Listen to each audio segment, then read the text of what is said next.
Yep, it sounds awesome.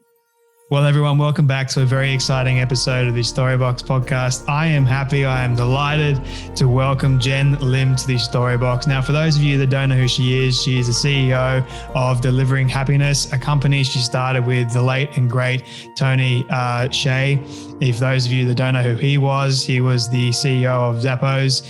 He co-founded the Create Happier Company Cultures for more profitable and sustainable approaches to business. And I'm sure everyone would know who he is now as well, and the great work that he's doing or did do in the world. Delivering Happiness started as a book, a New York Times and Wall Street Journal bestseller, and sold over 1 million copies, believe it or not, which is crazy.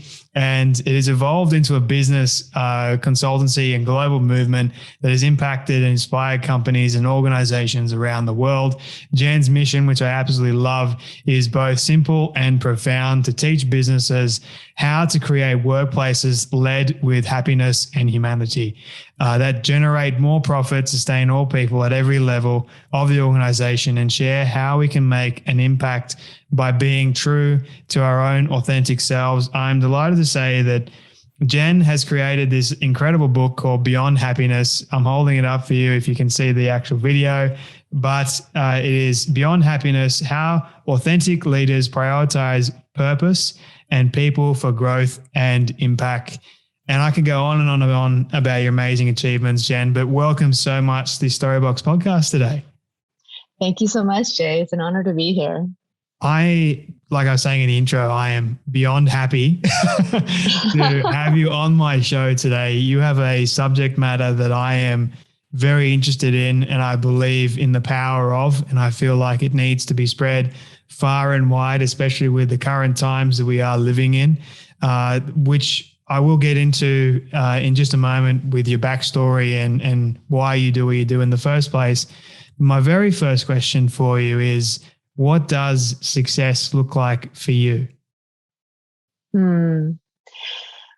Well, first of all, it's just by your tone of your voice and the way you introduced me, like it's not even about like the things that like my background, but there's something about you that I'm really grateful for in terms of like your warmness in terms of this whole topic and how you used the title quite appropriately and well placed. Yeah, so thank you for that. I think for me, success has been redefined in many ways since I graduated from college. I got into the .com boom here in Silicon Valley, got spit out after that crazy ride, and basically got laid off. And in the same year, I realized my dad was diagnosed with colon cancer. And also 9/11 happened. And this is, at a time of very formative, growth and years of like, what does that mean? Having come from this background of really having the money, title, status, literally overnight in my lap in some ways, get pulled out and seeing the excess of what that can mean. When you have a lot of that, and then realizing, with the diagnosis of my dad and seeing what can actually be the unpredictable, unfathomable things happen, and worst periods of my life of losing someone I can't imagine life without. So success then turned to a place where, well, what is it I'm here for, and what is it that I put. We call it values now because of all the the sort of terminology we use with purpose and values. But what is it that I can prioritize my decisions on a day-to-day basis and never look back with regret? And for me, it was people, freedom, and authenticity to myself, and being able to understand what that means in the world, and obviously the workplace too. So for me, that's what success is. If I keep on living my life, making decisions, big or small, hard or easy, with people in my heart, and having that sense of freedom and autonomy, and feeling that I can be myself in it, And that to me is success. What did losing the people that were close to you teach you about happiness? Yeah. And then now that we're talking about it, most currently, because back then it was my dad. Yeah. And then of course, as of last year, it was Tony. It the first time around was when it really just, I was at a younger age. It was like, a couple of decades ago of just, he was young and he had like a huge, vitality of life and energy and so much to bring to the world. And so there's a lot of parallels with Tony in that. He wasn't as public as Tony. So of course that brought it to a whole different level. But the loss, and the loss on both ends and people in between in terms of people that I've lost has really taught me, I've been in this happiness business for like 15 years now.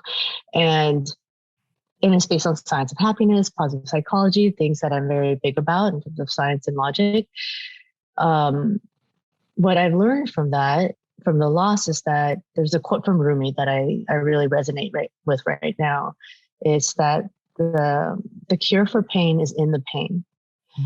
And by understanding that for me, it meant I already knew there was going to be highs and lows in life, even before Tony passed and even before like my dad died. But instead of just acknowledging loss, but actually embracing it and understanding it and being at one with it has taught me so much more about being happy too. Yes. So the gamuts, and this is cliche in some ways because, the highs and the lows, but the depths of the lows and the heights of the high, truly, now I actually really can say I am experiencing it, of expanding that in a way that I've never experienced, especially in this last year and a half. And that spectrum, I'm not sure how much you are in spirituality and religion or whatever that might be. There's an expansion in that wasn't just in my head. It wasn't me trying to like substantiate and try and qualify it in my head. It was actually a feeling in my heart that I can go out in the world and look at this, like as an example, a beautiful sunset, and feel the expansiveness of, like the other day after I finished my audiobook recording, which was a marathon in itself.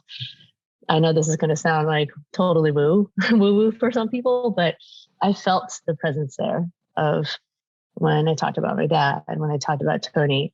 I came out onto my balcony and saw an amazing sunset, and I felt and I talked to them without words.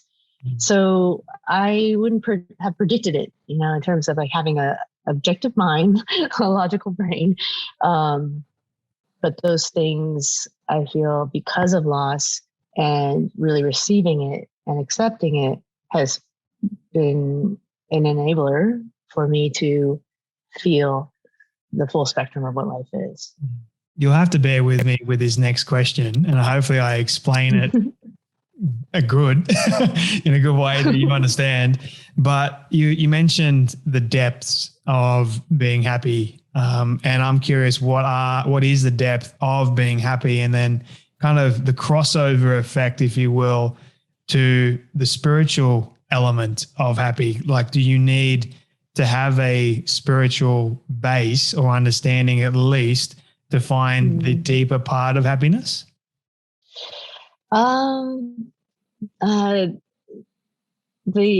It's an amazing question. I'm glad I explained it correctly. Yeah, I'm like, I'm with you. I got you. I see you. The depth of happiness is, I think that, because normally when we think of happiness, it's sort of like, rainbows and unicorns, or I got a new job, or I got a raise, or those things that are more extrinsic happiness versus intrinsic happiness. And so when you say depths, I I feel about the intrinsic depths of happiness, where it's internal, and I don't have to necessarily try to explain it to other people or try to show it because it's not like a new car or whatever. It's just some level of deeper emotion of just gratitude of life. I'm going to do a quick tangent before I answer your other question. Just yesterday, I was visiting my mom, and there was a Amazon deliverer that dropped off a package in her building. And like he was holding the door for me. I'm like, "Hey, what's up, man?" And he's like, yeah, what's up?" And I'm like, "How you doing?" And he said, "Amazing. I woke up today, period." And I was like, "Dude, what's her name? I love you." Like, that's the depth of happiness. It's just like, he wasn't trying. Like it was so genuine and authentic. That's what resonates in terms of the depth of happiness, of gratitude, of just winning the lottery of being alive.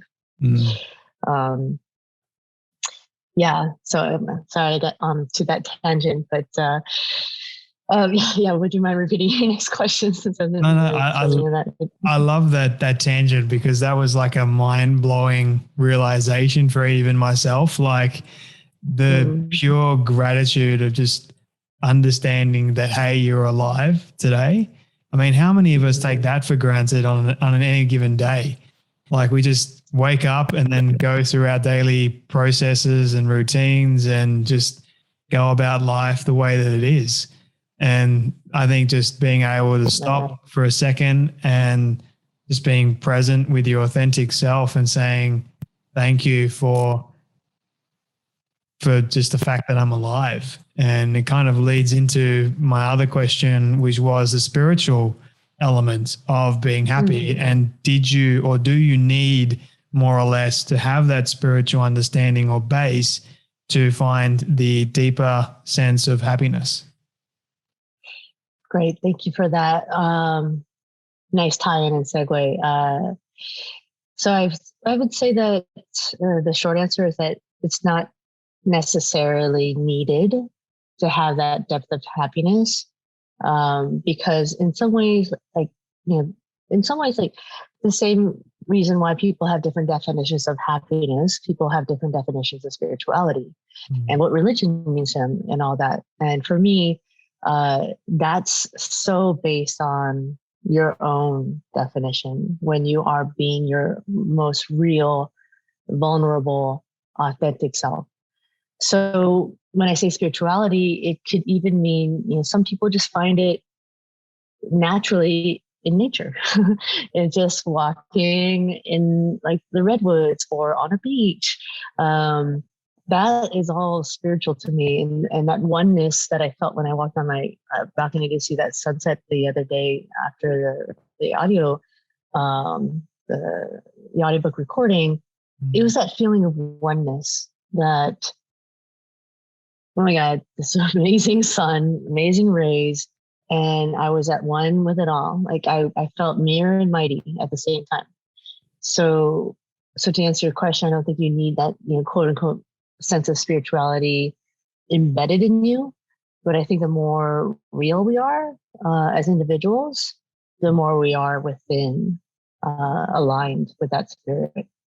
I like that for myself, and I kind of resonate with the sunset, because for me it's the sunrise, and that is sort of like a reinforced idea for me of kind of jolting me into my day and just being, number one, grateful for it and just saying, thank you, God, for giving me another blessed day. I know it hasn't been over yet, and I don't know what's going to come, but ultimately I know that it's going to be okay anyway.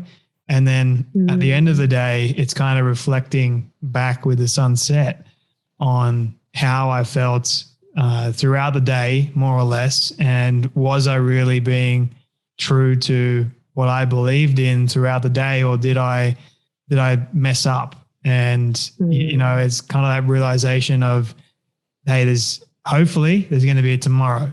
And my grandfather used to say to me, I used to call him up on the phone, and if I was having a bad day, tell him about it, and he'd be like, "Don't worry, Jay. There's always a tomorrow. So be happy for tomorrow." And I was just like, yeah, I just always remember that if I do have a bad day, I always come back to it. So it's the powerful realization and the reminder even, because each and every one of us, I believe that we do have our own understanding of spirituality and what that means and who they believe in or what they believe in general. But I'm curious for you, Jenn, what do you believe in, or do you believe in anyone?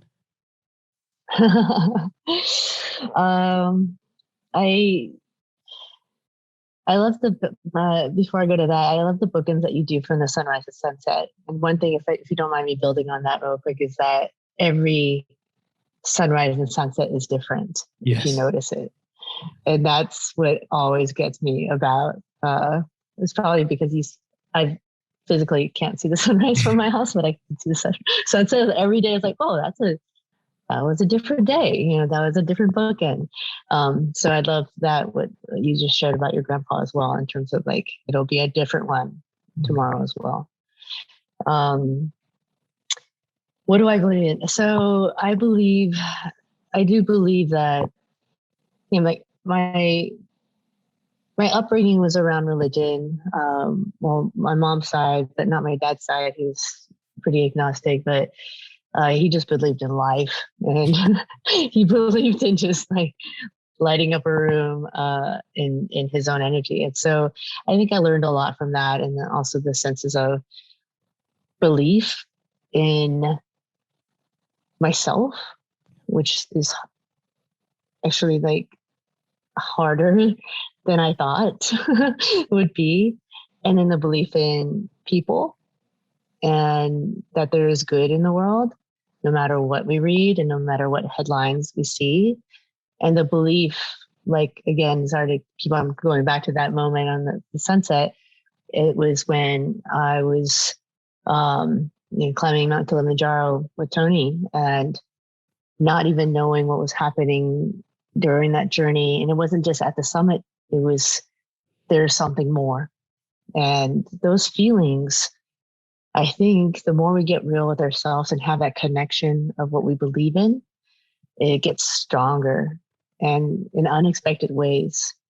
So my belief system is pretty universal. And you never know whether it's Mike, the Amazon driver or delivery guy that I met yesterday, or being on the top of a mountain, or like on a beach, or watching the sunset or sunrise. There are like the signs of the cosmos, but there's something that, well, faith. Yeah.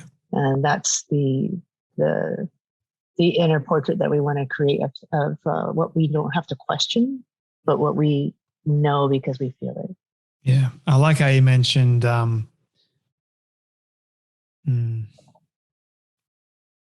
I like how you mentioned. I'm sort of blanking on it now. What was it? I had it a second ago. Sorry. Belief. There we go. Belief. Okay. I like how you mentioned belief, and it's a challenge for people, more or less, to have that belief in self, and then to carry that belief out into the world, that you are enough, that you are valuable, that you can be your true authentic self. It's something that, you know, I struggled with for many, many years. And half the battle with knowing one's purpose in the first place is knowing and believing that they have a purpose to begin with, and that they are worth it.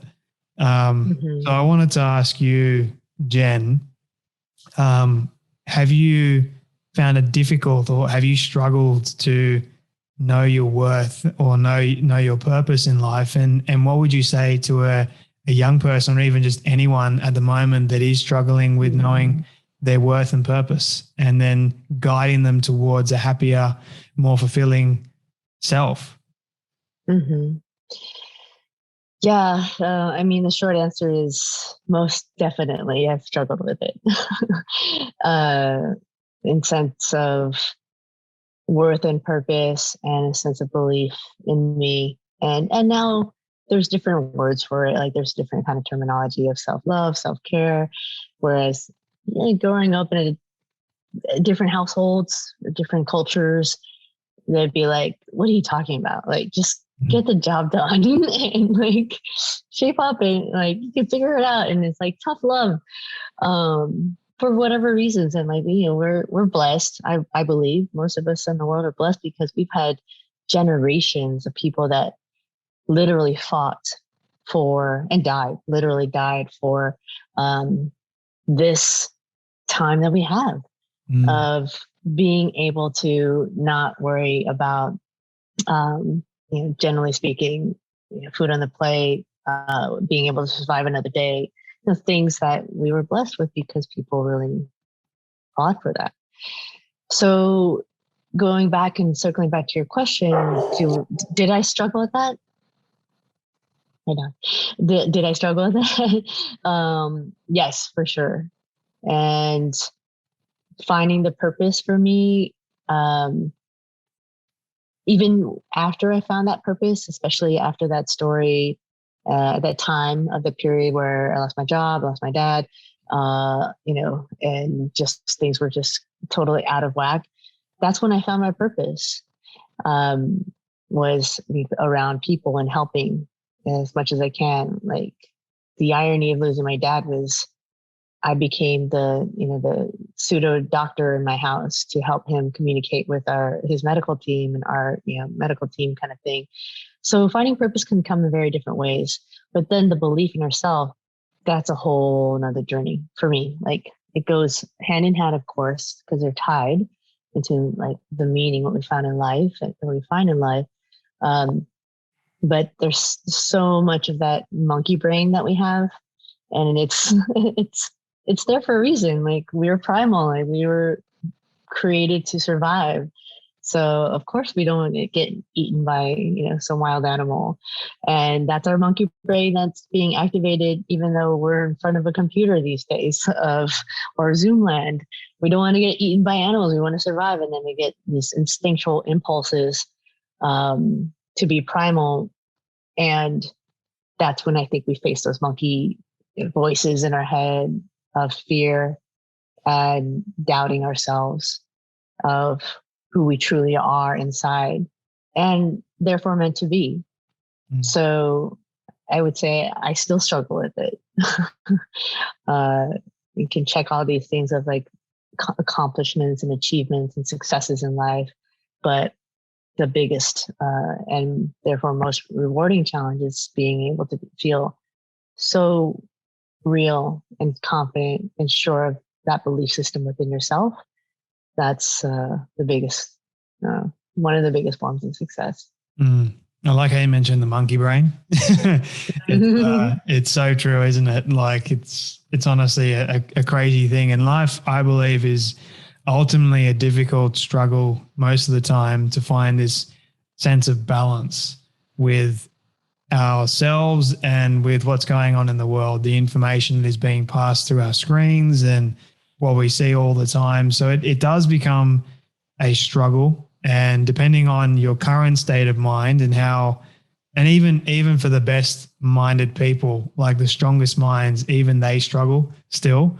Like it's just this constant, I guess, circle of life, if you will, of trying to find the happiness and even the harshest moments in life, and trying to get control over that monkey brain and not letting it rule or control you and take away your happiness, or allowing the fear to, just continue to make you unfulfilled and unhappy, which it so often does. I wanted to ask you, speaking about fear, have you, or what more or less are some fears that you are currently wrestling with, if you are wrestling with any? Oh, wow. Definitely wrestling all the time. And I think that the biggest one is the book that you held in your hand, because thank you. I mean, writing it was one thing. it was fixed. Basically, it was due 5 weeks from the day that Tony passed. So that was the end of November, and it was supposed to be due 5 weeks later.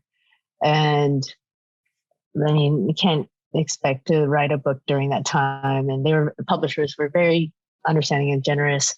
But I was, probably at one of my most vulnerable places of how do I even start to capture everything that I feel that is right and real in this world of what we go through in those highs and lows and the depths. So yeah, that's one of my fears, because I'm putting something out there, the book baby, if you will. I went through a pregnancy. It was hard as hell because not just COVID and all this other crazy stuff that was going on in 2020 to the world.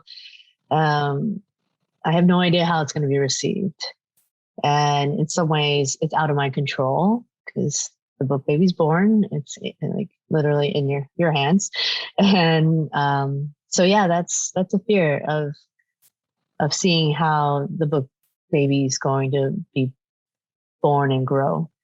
But definitely one of those fears that I've been working on accepting. Yeah. No matter what. You actually open up the book. I think some of the very first pages, you talk about why you decided to write the book. And I think it's literally in the first paragraph, you mentioned that you heard the news of Tony's death and what that did to you, which is quite an emotional, I didn't know him personally, but I knew of him. And I think it was a massive shock to hear that someone like Tony just goes suddenly like that. And just hearing your perspective, being his quite best friend almost, and being in business with him as well, was just, for me, being able to read that, I felt the emotion and I felt the toll that it probably did take on you mentally and emotionally at the time. So what kept you going? What kept you pushing through to get this book done? Thank you for sharing that. Yeah, it really was. At certain times of the writing, I didn't even see how I could finish it, because it was just like, wait, what? There's just no way I'm in the space to do this right now. But it really did come back to that. I was so stuck on the intro for a while after his passing. And then someone like just random friend just saying, why don't you try writing the end first? Mm-hmm. And I was like, oh, that's a novel idea that I will try. And lo and behold, it worked. So doing that, starting with the end in mind, then the beginning became quote unquote easier, even though it was quite challenging. But that's what kept me going. Having pictures of my dad, Tony, and I have on my mantle here, it says, live your loving legacy. It's just something to remind me of the why of what we do, and therefore what I do, I think. During this book writing process was just like, it didn't realize it was going to be harder than climbing a literal mountain of Mount Kilimanjaro. It was. So yeah, that whole, the whole why, reminders, kept me going from them, and from hopefully helping others understand and get through something like this in their own lives, or get through their own like work challenges and what work meaning is for them. So it's the people.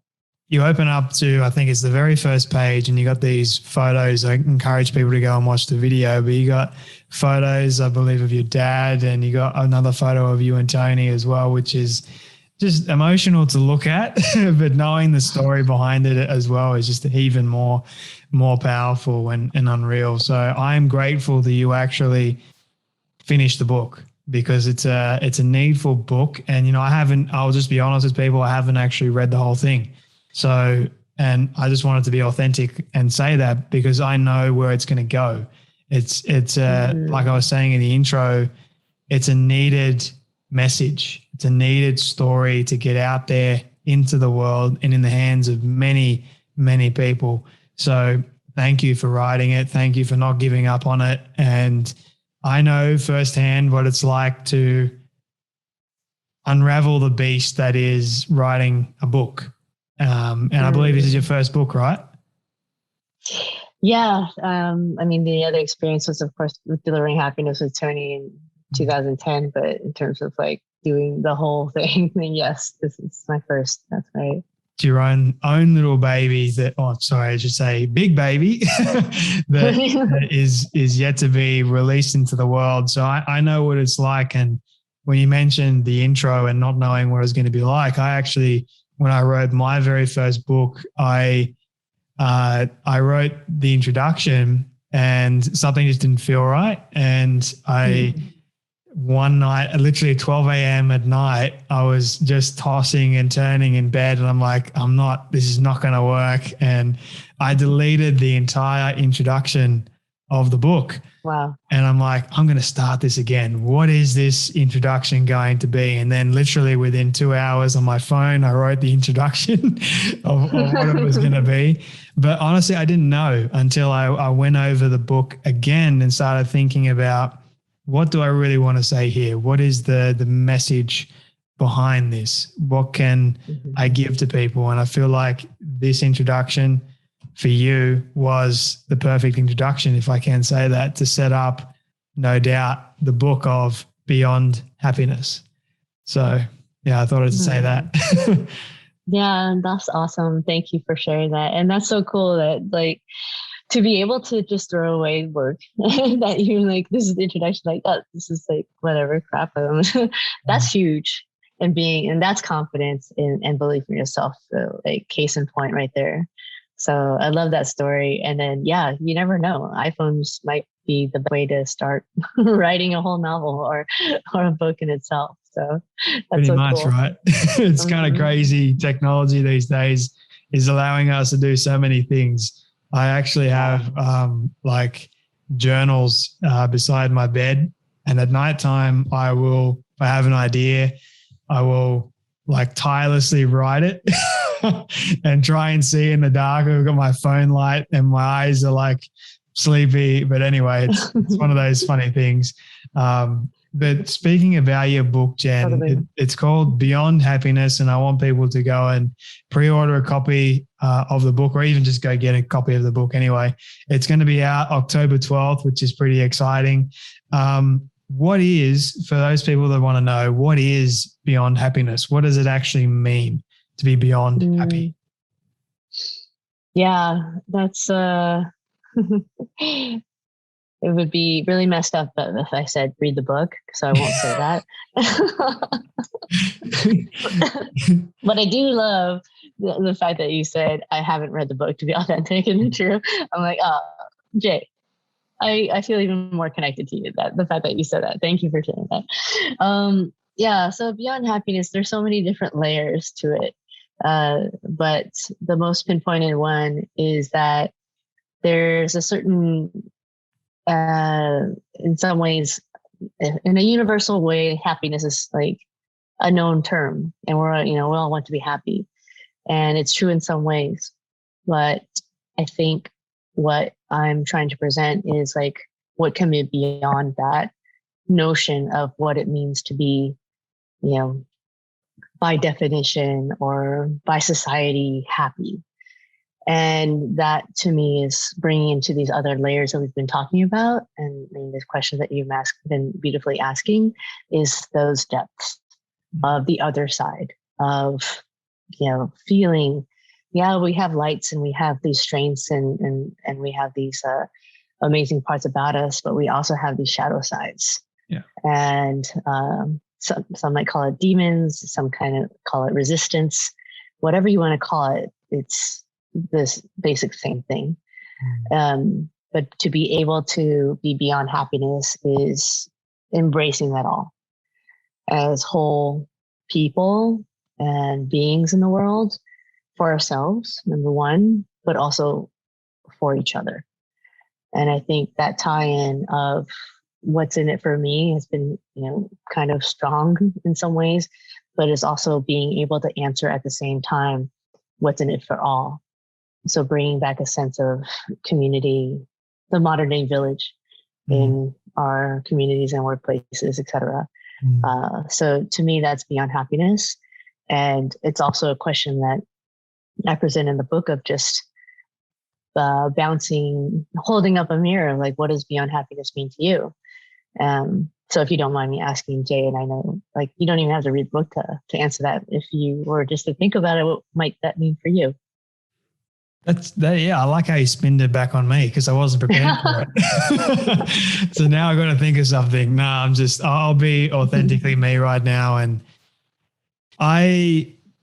for me, beyond happiness honestly means when I am completely one with my spiritual health, my mental health, my physical health, and my relationship health. I think that's not an easy thing to do on any given day. But when I show up and then I make the choice to do the work required, such as meditation or exercise, to actually set my day up for those very elements that I mentioned, then I truly believe that I can be happy not only in the day, but I can also attribute it to joy as well. And I think one of the biggest lessons that I've learned just purely in regards to happiness and just joy as well is that I think happiness is like you can turn it on and off whenever you want, depending on your current state. But I really believe that joy is deeper than that. I believe that joy is found within your spirit, and then it just evolves or just flows literally straight out of you. And we named one of our German Shepherd that passed in 2019, her name was Joy. And we had 11 years of pure joy. Even in the hard moments, you just would look at her face and you just felt this sense of it's okay. Like it was an undescribable feeling that only you'll be able to really understand if you have experienced it for yourself. But there are those moments or those people that do give us that understanding of what real happiness is or what real joy is. If that answered your question in the slightest. I feel like I went on a bit of a tangent there myself. No, not at all. You answered more. You went beyond the question. And yeah, I love it. You could have written the book. I doubt that. No, but I appreciate you saying that nonetheless. I feel like happiness for a lot of people, I feel like it's missing for them. And that's why I want to give people the option of saying, hey, you can be happy and here's how you can be. And yeah, so I wanted to ask you in relation to your book, and we've been speaking about Tony as well. What does Tony, or what did Tony teach you about being happy?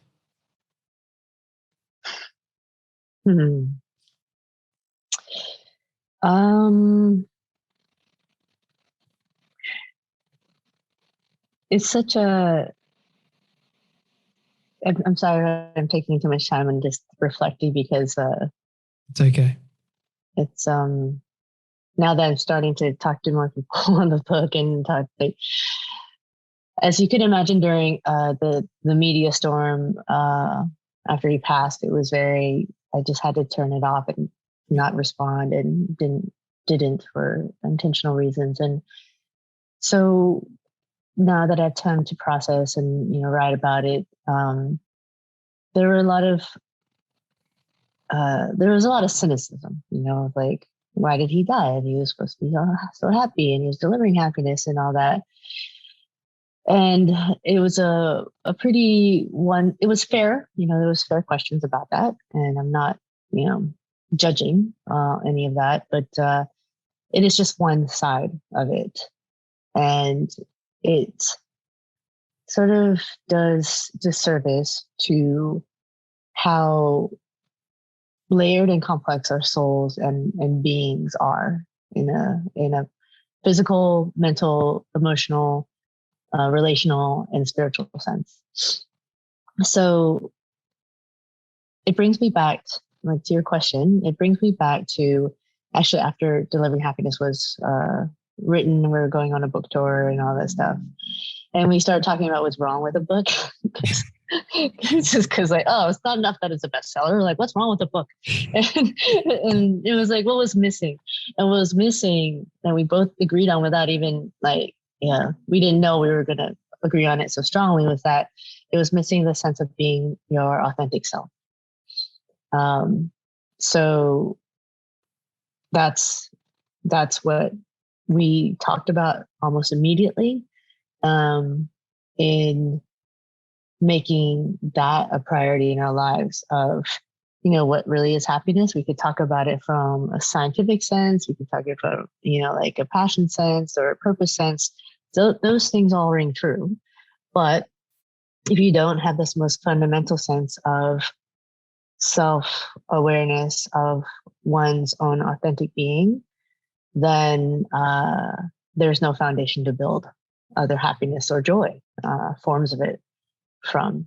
So I think that's been the biggest sense of like growth and learning, especially reinforced after his passing. Do you feel like anything is missing currently in your life at the moment? Oh, wow. Maybe some sleep. I feel you. Yep. Getting outdoors more often. It's just been like I was in the book cave, I called it, for a while, and just having traveled so much prior to COVID, like 75% of the time, and just being in my space. I don't necessarily want to get back to that place of just always being on the road, but there are certain things I think because we were all forced to reflect, and I was forced to reflect. There are pieces that I want to bring back in that kind of energy of self. That now that after October 12th, the launch, I can get out more and get the positive sides of that back. Well, I honestly can't wait until this book gets out into the world. My final two questions for you, Jenn, because I just noticed the time. We've been going for almost an hour now, which is pretty cool.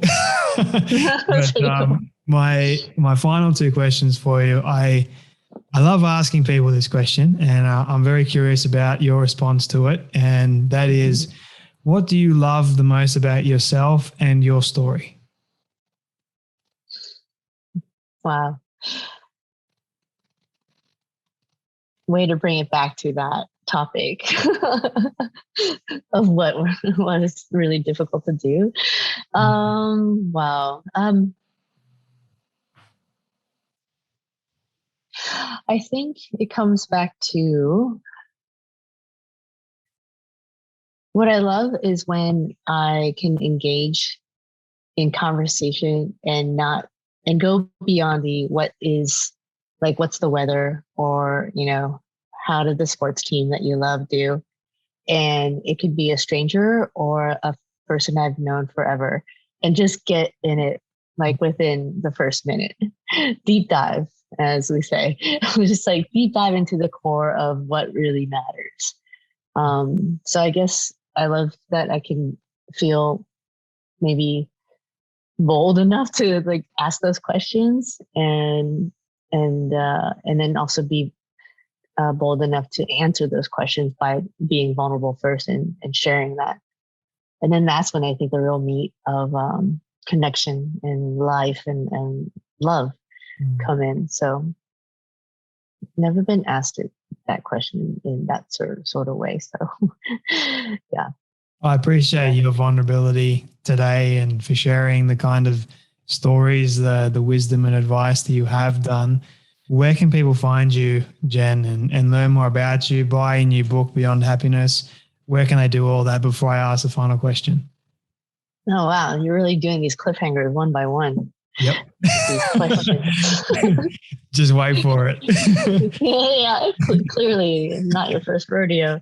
So I just launched the website for it. So it's just Jenn Lim at jennlim.com. So it's JENNLIM.com.